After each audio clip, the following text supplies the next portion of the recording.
Everyone here, we all experience financial challenges. Now, considering that fact, I want you to assume you're working for an entity where you're in charge of the inflow and outflow of cash. Now, you find yourself in a situation where you experience financial problems, personal financial problems. The question is, what can come to your mind when you don't have the resources to solve that problem?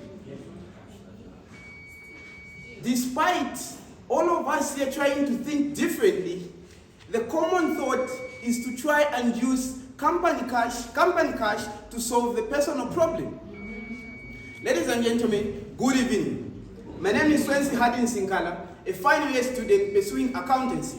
I'm going to explicate and shed more light on the role of internal auditing as a tool in preventing and detecting financial fraud in the Zambian financial sector. Ladies and gentlemen, before I even go any further, let me define the key terms that I'll be using. Auditing is an independent evaluation and examination of financial statements and other notes. There are 4 types of auditing. There is private auditing, management auditing, internal auditing, and external auditing. Internal auditing is a type of auditing that allows a company to self-select a team of auditors to review its operations. This is done with the essence of trying to add value to the operations of the company.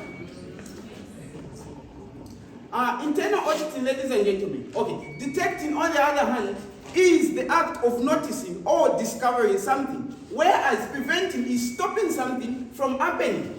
Fraud, ladies and gentlemen, is a deliberate act of altering financial statement. This in itself changes the financial health or position of an entity.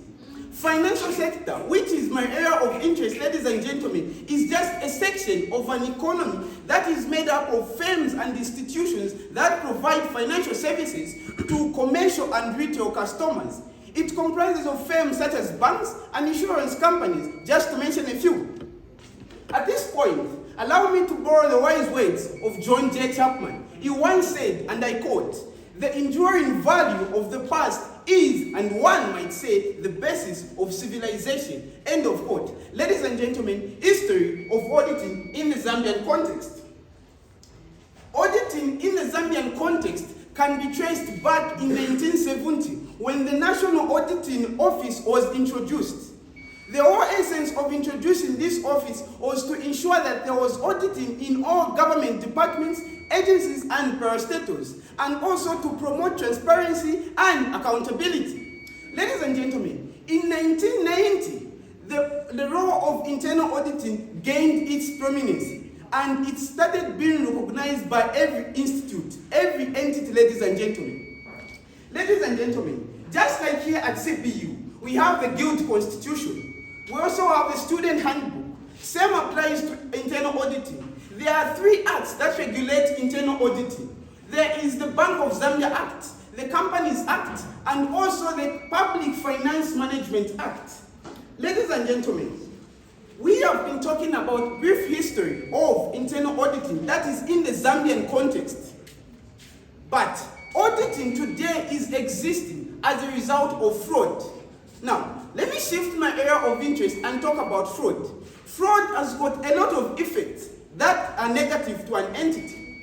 Fraud in itself makes an entity to lose the economic status it deserves.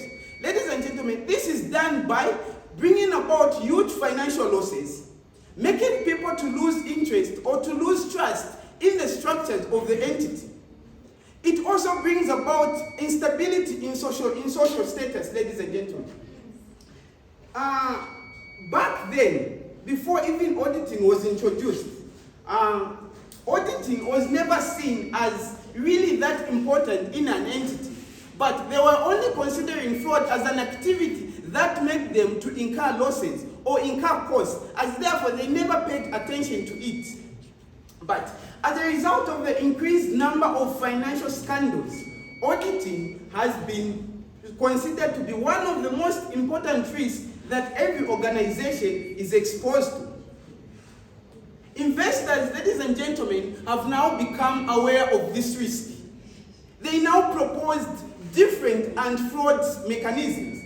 Amongst the anti-fraud mechanisms that were proposed, two were prioritized. That is internal auditing and internal controls.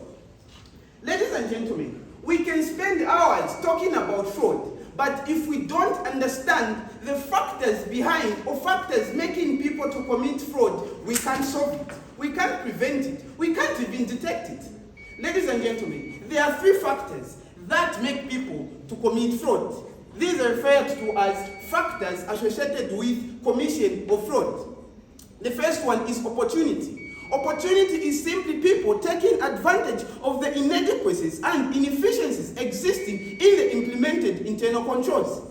The second one is motivation. Ladies and gentlemen, motivation is as a result of financial constraint.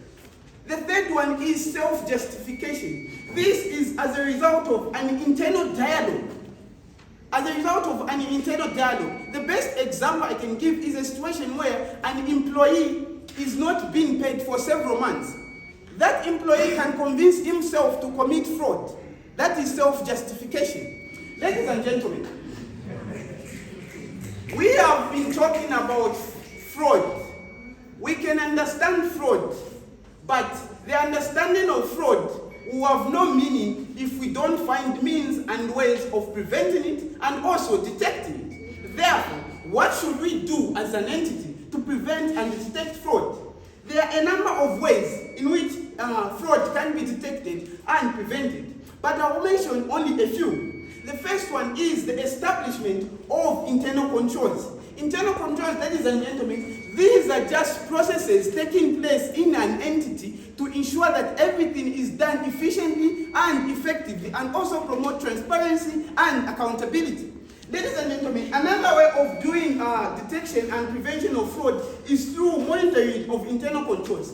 The harsh reality, ladies and gentlemen, today is that a company can have well outlined internal controls, but if internal controls are not monitored, people can still take advantage of that. Therefore, it is important that every company monitors internal controls to ensure that they are working efficiently and effectively. The third one is to promote a culture of intolerance towards fraud. This ensures that every person involved in fraud is treated equally despite of the position he or she holds in that entity.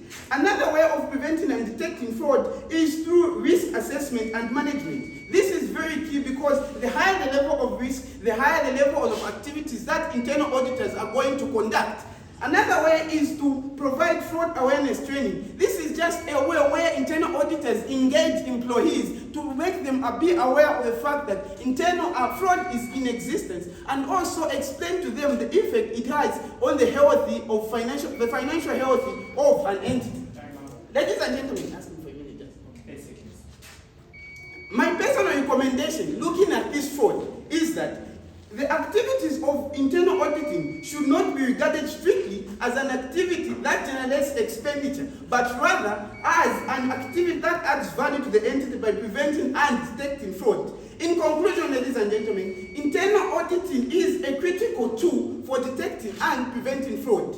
This, ladies and gentlemen, can be done by providing fraud awareness, monitoring internal controls, and also examination of financial and operating activities. Ladies and gentlemen, thank you for your undivided attention. It has been Sinkala on the floor, signing off.